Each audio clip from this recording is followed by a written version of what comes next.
Hello, we're at a loss. We cannot come up with a punny name for this one. I mean, I've tried Chatterday Saints. And I don't think that's going to work because this isn't too much about religion, really. But it did make me laugh. I like our blight puns. Come at Yeah. us if you got a good blight pun. Yeah, have a think. We're open to suggestions. For this show, which is Blighty Day Fiancé, Sister Wives Edition. right. Now, we are going to be covering the duration of this season and what is special about it, aside from the fact that we are a monogamous, married, international, transatlantic couple living in England. And that is that Robin, with an I, has no prior... Yeah, can we make this very clear? Robin is spelled Robin. Otherwise, it's Robine. Okay, so we'll just call other Robin Robine. Because that is her name. Okay. So that's all our housekeeping? Well, some people might be listening to this who've never listened to us chitter and chatter, I suppose. Hello. That's if that's true. okay. It's very lovely to have you here. We've been doing 90 Day Fiancé UK. We did a bit of Married at First Sight UK, but we paused that for reasons you can discover on our Instagram. At Blighty Day. Yeah, we did a little bit of Lilu, Life After Lockup, Happily Ever After. We'll do all kinds of things in and around the reality TV world, and maybe things not there. But yeah, married couple, like chatting about TV. Hello. And the common theme in everything that we cover is relationships. Yes. What else is there? Quite. We love the experience of watching people fall in love, the lengths to which people go for love. Yeah. And we also... I like Storage Wars, so I like seeing people stuff in garages. That's always good. Oh, boy. So let me ask you, first of all, Robin, what were your first impressions? Because we didn't talk about this. As a rule, we didn't talk about this while we were watching the show. Well, look, I did see the last season of Seeking Sister Wife, which I loved. So was I expecting something like that, but just with one family? I think I probably was. I got the feeling that it would be a cross between that and like one of those kind of a limited series which shows the true horrors of a family, like the Arm and Hammer one, you know, the Army Hammer House of Horrors, whatever that. Hammer horror, hammer horror. I kind of thought that it might be a cross between those two things, and you know what? I was not disappointed. It kind of was what I thought it would be. Yeah. Sort of like the final season of Big Love where everyone really hates each other. But it's real. And how would you... When we talk about Big Love, we're comparing to... the vintage HBO. The HBO... masterpiece. Series, yes, which was a fantastic show. Do you see any parallels between that and this? No, because you root for the... like all three, you're like, he's really lovely, isn't he? I hope his shop doesn't have to close down. I like his big mate who he works with. That's nice. And I tell you, I don't. But you know what this show is? This is the show about like, what's the actress's name? The best one, you know, the Chloe Sevigny. This Sister Wives is the show set in her parents' house from Big Love. Do you remember her creepy dad, who's like the head of the cult? Yeah, I think that's probably closer to how Christine grew up, right? Actually. But this is like the flip side. Because the thing about Big Love is they all sort of wanted to make it work. And like, was it Margie, the youngest one? Like was that her name? Yeah. Yeah. It So was she Barb, came. Nikki, and Margie. That's right. Yeah. Barb was lovely. We really liked Barb. Nikki was hilarious TV, Yeah. right? And Margie was just completely lovable, right? That does not seem to be the case with the youngest wife who's come into this dynamic in any way. They haven't all gone, oh, we love her. No.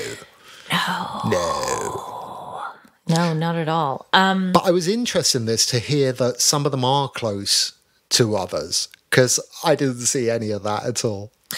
Well, to be fair, this was an episode that took place while they were filming in COVID, and so they were all self-shot. They were all using either like pretty basic digital cameras or camera phones to film on.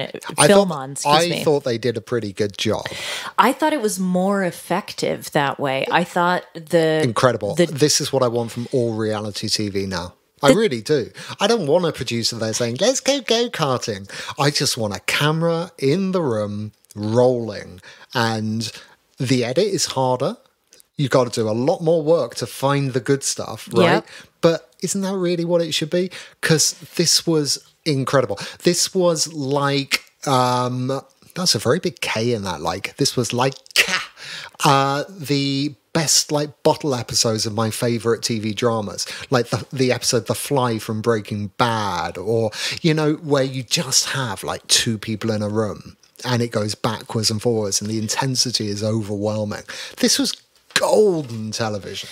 It reminded me so much of so Breaking Bad was on was running when I was in film school, and we had to choose like kind of, you know, two-hander scenes for directing practice, and I chose a scene between Walter White and Skylar White, and it's just, particularly when you have good actors to work with, it's phenomenal. The material, and the writing. The writing is phenomenal, and any actor is like salivating over that when you give it to them. I think people might be doing this one out of auditions. I think they will too. Yeah. For absolute certain. I think this should be recreated and studied, and people, this is the kind of... Tracy Letts is already writing this up as a play. Yeah. Yeah, he'd probably have to change the I'd setting like to see a little him bit. and Nora do it. What's his wife's name? The character is Nora in The Leftovers. What's her name? I know. I can't believe you. I was about to be totally incredulous with you, and then I forgot her name too. Even though she's Carrie Coon. Carrie Coon. She's one of my favorite actresses. We spoke in another podcast, which we haven't put out yet, so who knows what order this will go, of who my hall pass will be. You said it was Mary Elizabeth Winstead. It's not. It's Carrie Coon. Is it? Yeah. Okay. That makes me feel better. Yeah. And yet you won't watch The Gilded Age.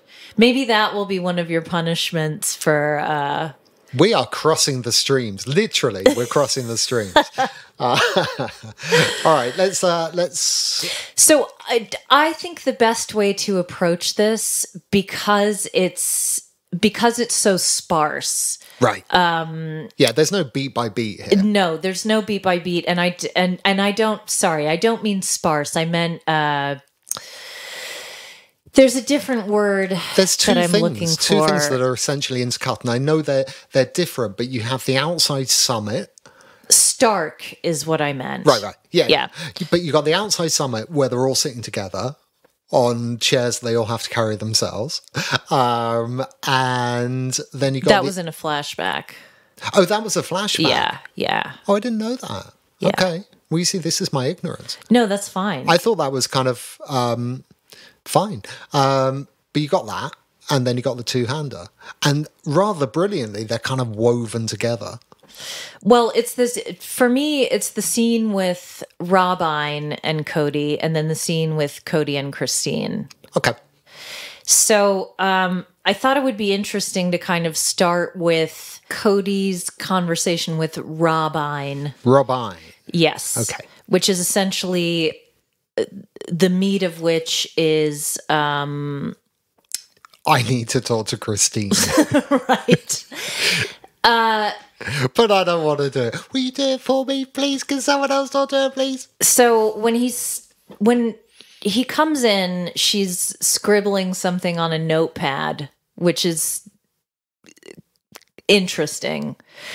We've gotten a lot in the past about how hard Robin works. And one of her, I guess her main... What does she do? We don't really know. Right. What does the nanny do?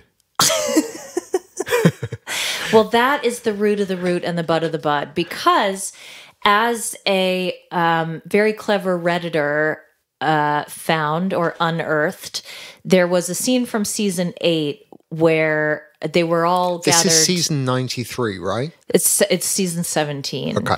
But of course it's numbered differently in the UK. So please don't ask me what it is in the UK because I don't know. All the wives are with Cody, and Christine said that part of why she wanted to be a part of plural marriage was so that she could help raise the other wives' kids and they could help her raise her kids. Right. And when Robin hired a babysitter, it broke her heart because she felt like she was essentially saying, I don't trust you with my children. You're not good enough for my children. Yeah. And Christine said at the time, that broke my heart. You will never need me. Now, it's interesting because Cody turns that back on Christine and says that part of the reason why he emotionally abandoned her, which he will never admit to, but essentially that's what's happened, right? Is because she rejected Robin's children. Right. And refused to participate in their upbringing. Do we know for sure? I mean, this is going back, I haven't seen it. But can we trust an edit here? Is it possible that she was kind of... I felt that Christine was... It's easy to apologize because you feel you need to apologize a bit in a conversation. Otherwise, you're kind of belligerent. But she seemed to be admitting to having done a bit of wrong in the past. Christine, yeah, because she's an adult who takes accountability for her actions. Yeah, so had she kind of failed in that regard but also I don't know why Robin can't look after her own damn kids, but fine. Had she? No, I mean, by all accounts, and again, full disclosure, folks, I have not watched the entire series. If you're interested, I would highly recommend the back catalog of the podcast Surviving Sister Wives, who do excellent coverage of all of the back seasons. It's on their Patreon. It's very good. They're very good. There are no other podcasts. No, we are a community of creatives. We're not in competition. So that's true. It's a plural lifestyle. It is a plural lifestyle in that respect. Yeah. So, I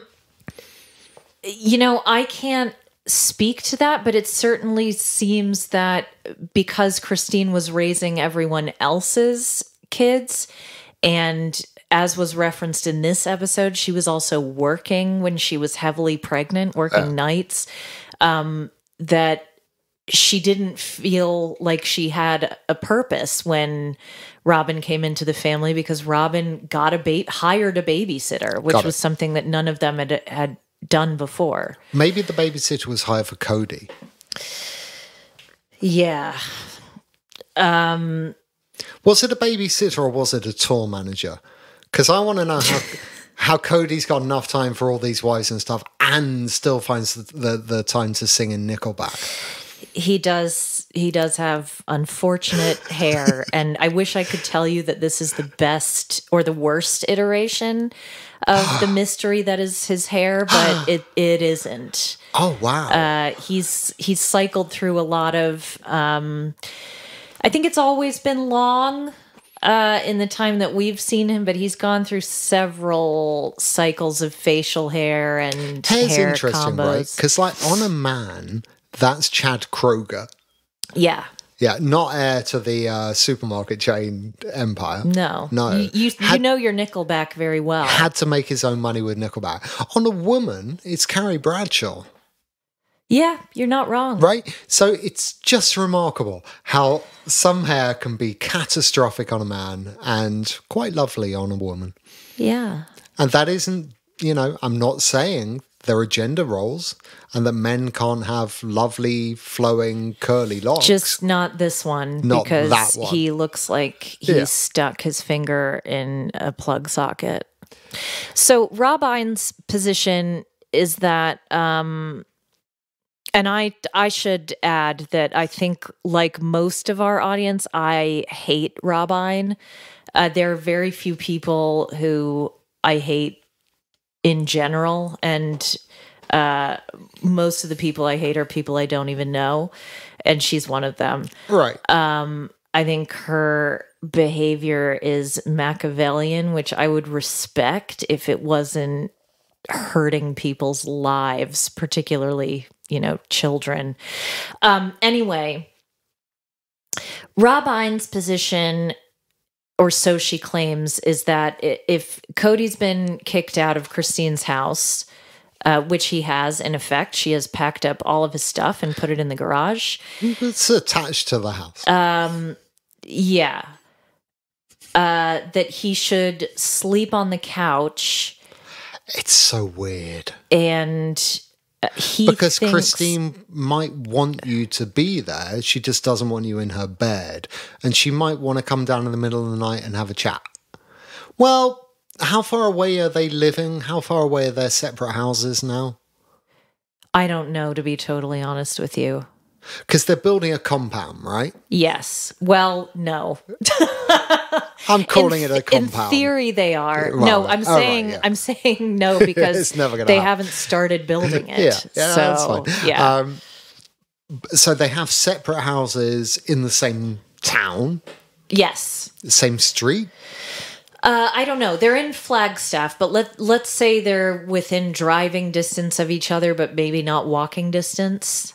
All right. If she wants to talk to him, though, she can WhatsApp him, right? He doesn't need to be on the couch. But you don't think that... I'm surprised we disagree on this point. See, y'all, we literally didn't talk to each other about this show. So right. I actually... Now, do I believe that Robin actually thinks that? No. I think she's trying to get the audience on her side because she knows everyone hates her. Partly that, and partly that she wants Cody to be in Christine's house because she's not going to give any time for it to simmer down in any way. She's going to force him back in there so that it builds to a big fight, and that will force Christine out. I hadn't even thought about that. That was the impression I got. Like, this is a bad situation. I'm going to throw some petrol on this. Yeah. Right. Yeah. Or... gas. Yeah, shit. Okay, but you don't think... I mean, if, God forbid, you and I were ever in a situation where I wanted you to leave, if you slept on the couch, I would take that as a sign that you were willing to work things out and that you would... I mattered. Yeah, but she put his stuff in the garage. Or garage, as we say. Right. She didn't say, I want you to sleep on the couch. I mean, there is a difference. And respect the wishes. But, I respect your wishes because sometimes there are times when you need to be alone. Right? Yeah. Or the French bulldog needs to sleep in my bed, our bed. Yeah, which I cannot be there because the snoring is a thing. And I used to be quite shit at it. I'd come in every 2 minutes and go, you okay? You okay? Yeah. And that is not a good idea. And I've learned that now. I've learned, if you want me to stay away, I will let you know that I'm available. And I guess that's what Rabine's kind of trying to say, be a suitable distance back, but let her know. But in this case, I feel that she painted the boundary outside of what you would consider to be the house. Okay. And she didn't put the stuff in her garage, did she? She put it in his. No, she put it in her garage. Okay, all right. But she's not saying, because as he pointed out many times, I'm surprised he even remembered, they do have children together. And her position is that, you know, he can come over and spend time with the children. And I don't know whether I'm sure somebody knows this. I don't know whether the house is in his name or her name or what their financial understanding or arrangement is. Yeah. I imagine there are some finances that are intermingled, because the first thing he wants from her is a promise that she's not going to date some guy who will take her money. Which... You guys, I mean, let me preface this entire exchange with with an eye roll so loud you can hear it in, I don't know, Alaska, somewhere like really far from here. Yeah, I think snow transmits eye roll sounds quite well, though. Yeah, if you might want to pick a hot place. It might. You might think it's volcanic eruptions or thunder or just tropical Michelle's storm. eyes. It's my eyeballs rolling back hard and fast, because he says he says on the way to Christine's that he is galled by her behavior. Like an ancient Frenchman. Like an ancient Frenchman, he is galled. Now... There are some facts in dispute. There are several facts in dispute, right? I get the feeling that's what this show is. What, facts in dispute? Yeah. Well, no, because normally they're talking about the moment. They're not really talking about the past. Okay, fine. But I feel that this is almost like, you know, one of those movies where you'll see the same scene and it's shot from different characters' perspectives. Yeah. Is that what this show ultimately is? No, I don't think so. And you know what? If I did think so, I wouldn't want to say, because I want you to take from it. Okay. Like, I'm very interested. Well, at the moment, this is Christine's episode. Yeah. So, and from what I can tell, everyone's like, go Queen, and rightly so. She's magnificent. She really is. But I've not seen enough of this, so it is possible that, like, next week it will be Mary's episode and I'll see the whole world through her eyes. I don't know. Sure. So the facts that are not in dispute are that it's not an intimate marriage, meaning that they don't have a romantic relationship. He does not dispute the fact that she is miserable or unhappy, but pretty much everything else. Now, for background, for those of you who have just started watching, like Robin, Christine was within this sect of their religion. Christine was something of royalty. So the marriage, from Cody's perspective, so he claims, was to, I suppose, curry favor with the elders of this church by marrying Christine. She was the third wife, and there was a big gap between him marrying Christine and marrying Robin. These are the facts. These are the facts. There's also the fact that he, at one point, judged her for the way that she ate nachos. Yeah. Which, to me... Now, forgive me. That's okay. We're recording this quite late in the week. We watched this a few days ago. We just haven't had time. But I'm not sure if I've been reading things on Instagram or if I saw them on the show. And please forgive me. Is the nachos thing obliquely referenced in their conversation? I don't think it's referenced in this conversation, no. Okay, but I've read about the nacho thing. Yeah, I probably mentioned it. I have said that any benefit of the doubt that he could have ever had went out the window when I heard he judged someone, Christine in particular, for eating nachos. But from what I hear, she ate them in a pretty bad way. And table manners are important. I mean, we keep telling our kid Alfie, not his real name. That someday he has to eat with a fork. Just one day. It drives me crazy. Right? So if she was just chowing down on that nacho platter, I can see love evaporate. But actually, it's because she was not the physical type that he wanted, and yeah, it was a fat shaming thing, right? It totally was a fat shaming, which is weird. Which is fair enough in a funny way. I mean, like, I'm not defending that, but I'm like, if you're not attracted to someone, that is okay. It is okay not to be attracted to someone, but don't marry them. Don't steal their life away when they could have had someone that was attracted to them. But Janelle is still a woman of size. She certainly is. And so you can't really say that. Anyway, it doesn't matter. No, but the fact is, like, to discover that from moment one you were fucked is... It really... Yeah. I mean, the heart breaks. And what did you think of his parries and thrusts in his own mind? Did you think that any of the arguments he made had any merit? No, they were all non sequiturs. Nothing flowed. There was no coherence whatsoever. And finally, at the end, he's just exhausted trying to convince himself that he even has a perspective. Because he doesn't.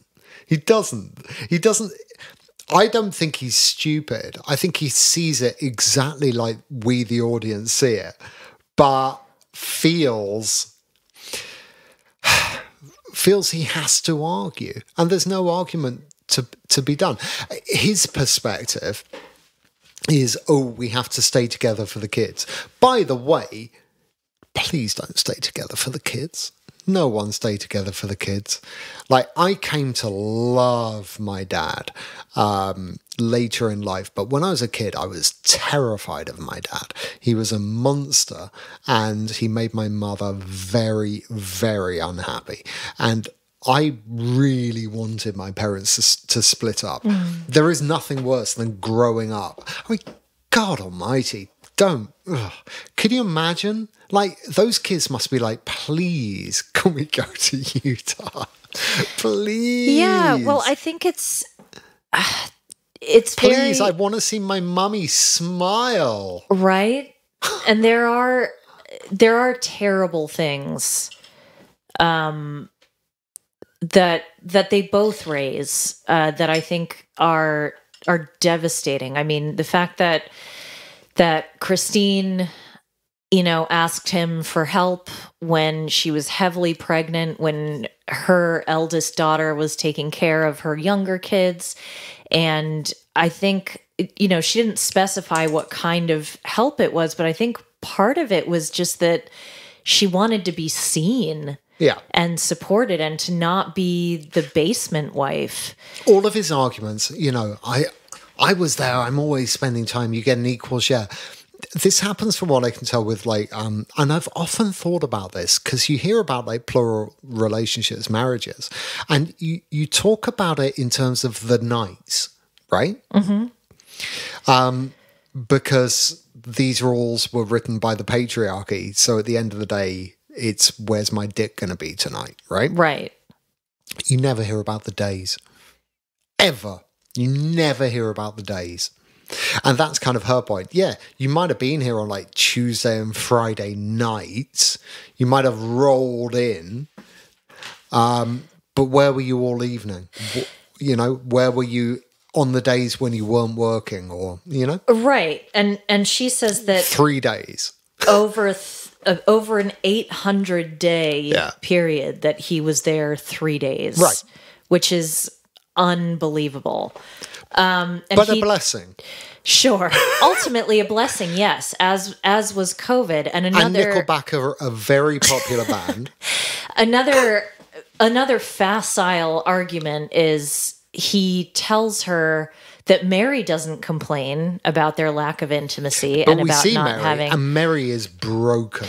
Yeah, Mary is broken. Mary is what happens if you aren't a badass bitch like Christine, right?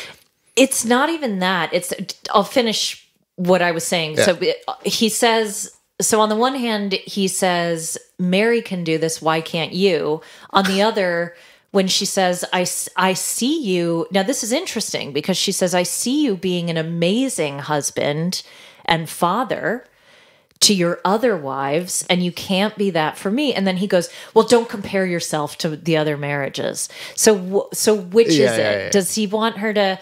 But also, I think that when she says that, that is just, you know how when you're really arguing with someone, you say something nice about them or to them so that they don't think that everything you're saying is informed by the fact that you think they're an arsehole, right? She's trying to say, is he that good with the others? Is he a great dad and husband to the others? Even to Rob Ian, is he? You'd have to ask them. I mean, from my perspective, he has conducted himself in a wholly irresponsible way, in a narcissistic way, in a completely self-focused to the exclusion of all others way. I think anyone whose attitude is that once a child turns 18, that they should just be turfed out and you stop parenting them, especially in this day and age, or you stop caring for them in any way or offering them, guidance or your time, is totally unreasonable. I think if anything, sometimes adult children at certain points in their lives need more guidance than younger kids do. Yeah, I mean, I question why anyone has kids if they think there's a time limit. And he has 18 of them. Yeah. I mean, it's ridiculous. But what I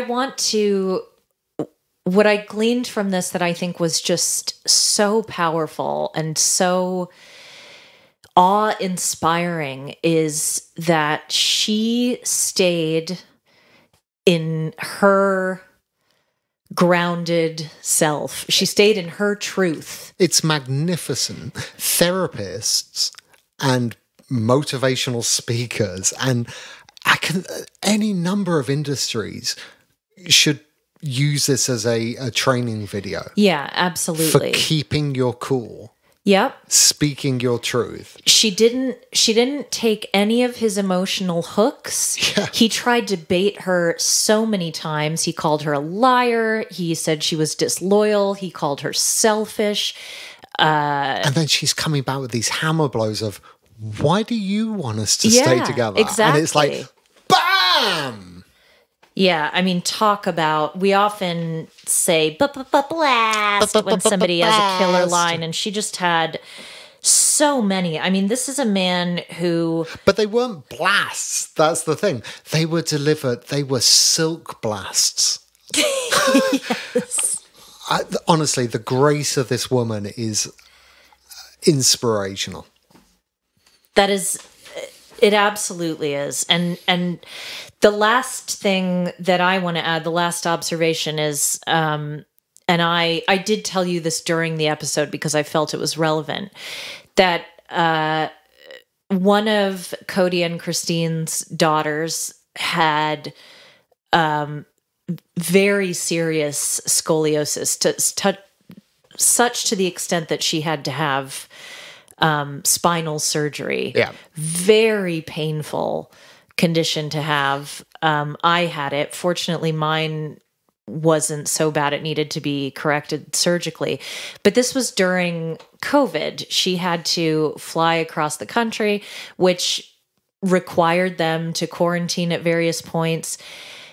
And this young lady wanted her dad to be there. And it breaks my heart. And, we can all say, why would she want him around? He's an asshole. But there is, I would venture to say, there's a relationship between dads and daughters. And I have one friend in particular, whose father neglected her, whose father abandoned her essentially and caused her and her entire family severe emotional problems, and other problems too. And she still wanted him to be present at her wedding. Yeah. She still wanted him, and so I don't think that has anything to do with it. I think that she was scared. She wanted her father there, and his excuse being that it was COVID and he couldn't be away from Robine and her children for the amount of time that it would be required for him to quarantine. And I think that's an absolute disgrace. I think it's a disgrace on Robine's part. I think it's a disgrace on Cody's part. I think it is this is not the same as, what was the name of the Chinese guy in the last season of Before the 90 Days? Oh shoot. It was Ella and Johnny. Yes. Yeah, there are shades of that, aren't there? But that was a bit different. Yeah. I remember how he literally would lose his job and everyone that he knew and loved would be in terrible trouble if he traveled during COVID. And he wouldn't get back into the country where he lived. Right. And all of those things. This is a guy getting on a Delta internal flight. This is not a big deal. No, and even if he was going to quarantine for 2 weeks, as we know, Robine has a nanny. She does not need her husband to be there 24/7. Yeah, he clearly didn't give a shit about COVID if the nanny's coming and going. Right? COVID enabled some people to act in really awful ways. COVID enabled people to act in ways where their freedoms were more important than anyone else's lives. It did that. It enabled people to dominate and boss their families around and set rules because they get a hard on out of the control. Yeah. Right. And Cody's one of those people. Yeah. COVID did a lot of things. And we're going to see a whole bunch of behavioral kind of characteristics which have been laid down. But he must have been over the moon when COVID happened. Someone like him. Yeah. It was a season that was very hard to watch. But it was shot well because they shot it themselves. Yeah, and it felt so immediate and real, just like it does now. Now, if you're just listening to us for the first time, we aren't normally this kind of serious, I guess. No, what we're being is reverential. Yes, we are literally exactly. We're prostrating ourselves on our knees with big wide eyes, staring up at the glory of what was an incredible episode of any kind of television. Yes, and not just an incredible episode. Not just an incredible episode of television, but a triumph really for women everywhere. Yeah. I am a survivor of domestic violence myself. In a volunteer capacity, I've worked with many survivors of domestic violence. And has Cody ever been violent? Not that I've seen. He's emotionally violent, of course. The route that I was going down is that he used many of the tactics that abusive men and women who are what we call in this country coercive and controlling use to keep their partners in their shame. And then the lowest thing that he did was don't get with someone else who's going to take all your money, which is actually my money, because then your kids won't have any money. And it's like, that's the last tactic, isn't it? That's the last one, when you can no longer control and you kind of try and send out a beacon into the future so that no one else gets what you couldn't get.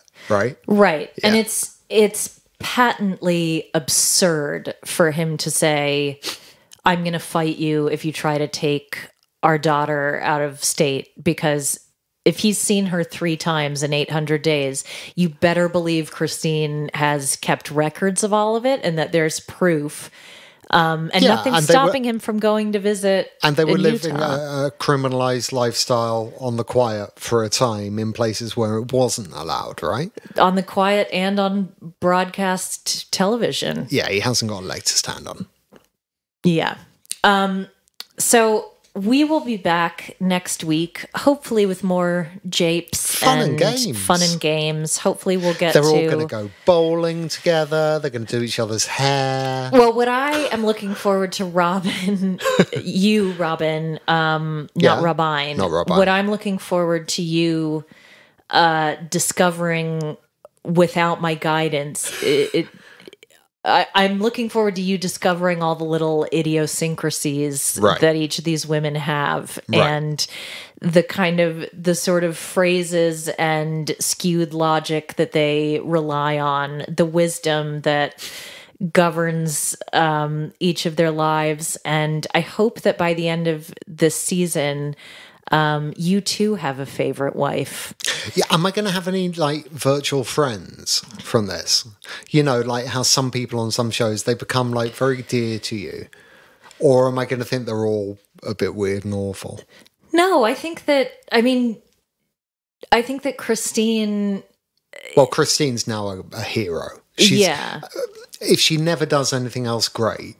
I mean, no one else talks about any cool shit that Joan of Arc did except for the whole getting burned thing, right? That's enough. And let's face it, that was someone else's idea. Yeah. But that was enough. If she never does anything else, she's still a saint and a martyr in my eyes. Right. And a strong, proud woman. Right. May we know them. May we be them. May we raise them. And her courage is awe-inspiring. I am looking forward to... I think what I will say about this show is that it's not necessarily the kind of show where you miss the people in the off-season the way that we do with Love After Lockup, I think, and sometimes... but not... Yeah, I go through cold turkey more than Destiny goes through to cold turkey when I don't have Destiny in my life. So, yeah. I know. But I think not unlike that, there are aspects of these relationships, the relationships on this show, both between the women and between Cody and his respective wives, that will keep you up at night. Like you'll wonder how has this happened? Like, for example, one of Mary's things is that she makes Rice Krispie treats, and that's Cody's favorite. It's a very lame thing to be defined by. You say that, but she made a Thanksgiving turkey out of Rice Krispie treats. Oh, fuck. All right. And it looked incredible. I will say, when I watched Nailed It, right, and like the fanciest bits of the cake are just made from like pre-made Rice Krispie blocks. Yeah. That is not okay. But it tastes so good. I don't think you'll ever really get how good Rice Krispie treats are because you didn't grow up eating them. I did. Did you really? Yeah, I always prefer cornflakes, though. I'm a cornflake girl. Are you going to get that right this time? Shit. Because people are just starting to forgive you for that. Look, if I want to sing some Alanis Morissette songs, that's up to me. We'll leave it there. Thanks, everybody. Please do come at us on social media. We're at Blighty Day on Instagram and Twitter. Join the Blighty Day Bays Facebook group. Email us, blightydayfiance@gmail.com. Please do subscribe to us and rate our podcast. There will be prizes in 2 short weeks for the reviews that make us laugh, make us cry, multiple winners. So get involved in that. Our other properties that we cover are 90 Day Fiancé UK, which is our flagship. And we also have a Date Blight episode where it's just sort of unstructured, loosey-goosey, us basically getting drunk and reflecting on the other shows that we've watched during the week This week we watched the first episode, and I know we're behind, of our Inmate to Roommate. And we're about to go watch more of it now because we're dying. I'm about to do a whole bunch of audio editing, but I have a feeling that Matt Sharp might have just reinvented himself as like a Cannes Film Festival winning documentarian. My jaw is on the floor. Yeah, if you are not up to date with Inmate to Roommate, if you have not at least watched the pilot episode, I strongly encourage you to do so. In the meantime, catch up on our back catalog and we will... Well, some of these people won't know our catchphrase. Now, this is not our catchphrase. This is the catchphrase of the child we call Alfie. It's not his real name. It's not his real name. Because he's a minor, we don't share his real name.